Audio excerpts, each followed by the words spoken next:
घर का खर्चा दिन प्रतिदिन बढ़ता चला जा रहा है और मुझे समझ नहीं आ रहा कि अगर खर्चा ऐसे ही चलता रहा तो मैं अपने ख्वाबों को कैसे पूरा कर पाऊंगी, कैसे शॉपिंग कर पाऊंगी, कैसे नई नई साड़ियाँ खरीद पाऊंगी।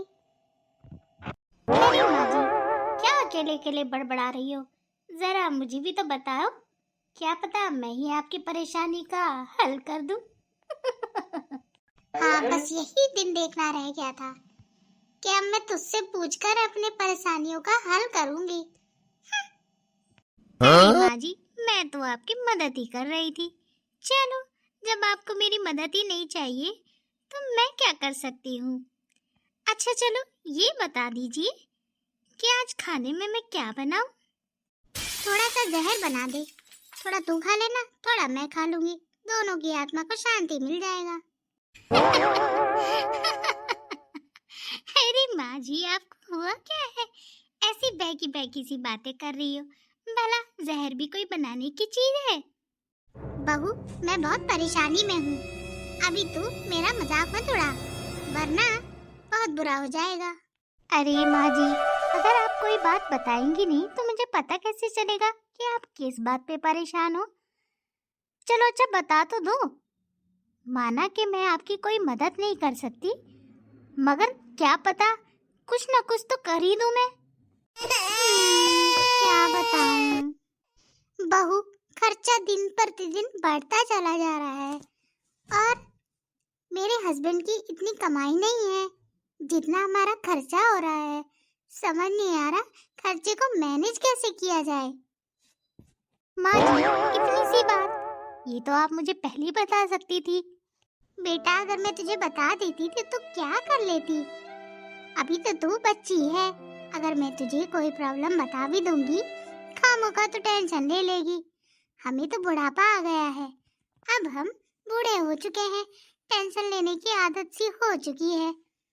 तुम तो अभी जवान बच्चे हो बेटा, अगर तुम्हें मैं टेंशन दे दूंगी तो तुम भी मेरी तरह बीमार नहीं हो जाओगी। हो जाओगी। माँ जी, ज्यादा परेशान मत होइए, आपकी परेशानी का हल है मेरे पास। सच में? सच कह रही हो बहू? अरे हाँ माँ जी, बिल्कुल सच कह रही हूँ। आपने सुना है दिल्ली में वो लड़की जो बड़े पाव के नाम से बहुत फेमस हो रही है? क्यों नहीं, हम भी बड़ा पाव की दुकान खोल लेते हैं। क्या कहती हो माँ जी? मगर बेटा, हमसे बड़ा पाव कौन खरीदेगा? वो लड़की तो इतनी फेमस हो चुकी है। अब बताओ, अगर हम भी वहाँ स्टॉल खोल लेंगे तो कौन हमारा बड़ा पाव खरीदेगा? अरे माँ जी, आपको पता नहीं है क्या, उस लड़की को इतने लोग फॉलो करते हैं कि वहाँ पर दिन भर भीड़ ही लगी रहती है। एक वड़ा पाव खाने के लिए कम से कम 1000 लोगों की लाइन लगी रहती है। अब ये बताओ कि वो लड़की 1000 लोगों को एक साथ तो नहीं देती होगी, लाइन में लगाकर एक एक करके वड़ा पाव बेचती है। अच्छा, ये बात है। फिर? हाँ माँ जी, जो 1000 लोगों की लाइन है ना, वो घंटे घंटे इंतजार करती है वहाँ खड़े होकर, ताकि उनका नंबर आए और वो वड़ा पाव खरीदे। अब देखो, जो लोग स्पेशल उसी के लिए आए होंगे वो तो नहीं आएंगे हमारे स्टॉल पर, मगर जो लोग एक्चुअल में वड़ा पाव खाने के लिए आएंगे उनको उससे क्या मतलब कि कौन फेमस है कौन नहीं, वो तो हमारी स्टॉल पर भी आ सकते हैं ना। लाखों लोगों ने खोल ली है माँ जी, बहुत लोगों ने तो उसको देख देख कर अपने वड़ा पाव की दुकान खोल ली है। तो जब सब मौका उठा रहे हैं तो क्या हमें नहीं उठा लेना चाहिए? मगर बेटा, हम अपने बड़े पाव का नाम क्या रखेंगे?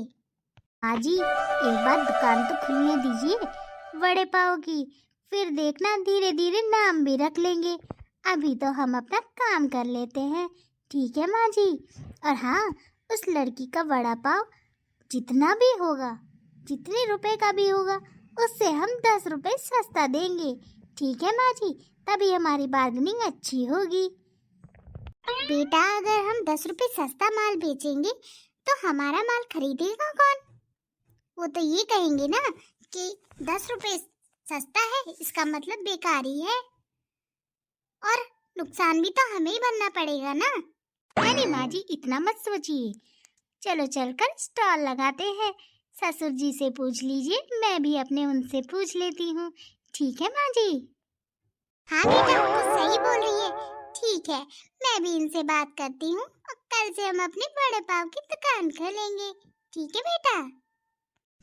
बहू, तुम्हारे कहने से मैंने कार्ट तो खोल लिया, मगर कोई वड़ा पाव खरीदने आएगा भी? अरे माँ जी इतनी जल्दी हार क्यों मानने लगती हैं आप? अभी तो स्टार्ट हुआ है, देखना धीरे धीरे बहुत लोग आने वाले हैं, और वो भी लाइन में लगकर। समझी माँ जी? चलो माँ जी चिल्लाते हैं, तभी लोगों को पता चलेगा कि बगल में भी दूसरा कार्ट खुल चुका है। आइए आइए, दिल्ली का फेमस मशहूर बड़ा पाव खाइए। आइए आइए, दिल्ली का मशहूर फेमस बड़ा पाव खाइए। मुझे तो शर्म आ रही है सब बोलने में। अरे माँ जी जिसने की शर्म उसके फूटे करम। आइए आइए, दिल्ली का फेमस मशहूर वड़ा पाव खाइए। आइए आइए। बहन जी, मुझे भी एक वड़ा पाव दे दीजिए और 2 पैक कर दीजिए। वैसे कितने का है वड़ा पाव? सिर्फ 20 रुपए का। अभी पैक करती हूँ। आंटी आंटी, मुझे भी एक वड़ा पाव दे दीजिए। मुझे 5 पैक कराने हैं और 2 खाने हैं। हाँ बेटा, क्यों नहीं, अभी करती हूँ। अरे बहन जी, मुझे भी एक वड़ा पाव दे दीजिए, बहुत तेज भूख लगी है। बहू, जितना सोचा नहीं था उतने लोग आ रहे हैं। जल्दी जल्दी बना कर दो, वरना यहाँ भी 2 घंटा लग जाएगा बनाने में। अरे माँ जी फिक्र मत कीजिए, मैं सब अच्छे से कर दूंगी।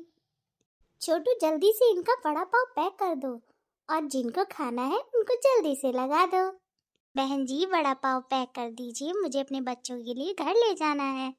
दूसरी दुकान पर तो बहुत भीड़ लगी है, देखो पीछे कितनी भीड़ लगी है। कल तक नंबर नहीं आएगा, इसीलिए सोचा बच्चों ने जिद की थी तो लाओ यहीं से ले चलूं। अरे ये तो बहुत अच्छी बात है, अभी करवाती हूँ। छोटू जल्दी से इनके लिए भी वड़ा पाव पैक कर दो, इनके बच्चे इंतजार कर रहे होंगे। बहन जी आप तो बहुत अच्छे से बात करती हैं, उस लड़की को तो टाइम ही नहीं मिलता, बेचारी इतना काम जो करती है ना। कोई नहीं बहन जी, आप हमारी दुकान से ले जाइए, जब भीड़ कम होगी तो उस लड़की से भी ले लेना, ठीक है? आंटी मुझे भी वड़ा पाव दे दीजिए, मुझे बहुत तेज भूख लगी है। माँ जी देखा आपने मेरा कमाल? हाँ बेटा, मैं बहुत देर से देख रही हूँ, तुम बहुत शैतानी होती जा रही हो। मतलब कि तुम बहुत समझदार होती जा रही हो। आज तुम्हारी समझदारी से हमने इतने पैसे कमा लिए, इतना तो मैं पूरे महीने भी नहीं कमा पाती। और हम रोज स्टॉल लगाएंगे, ठीक है बहू?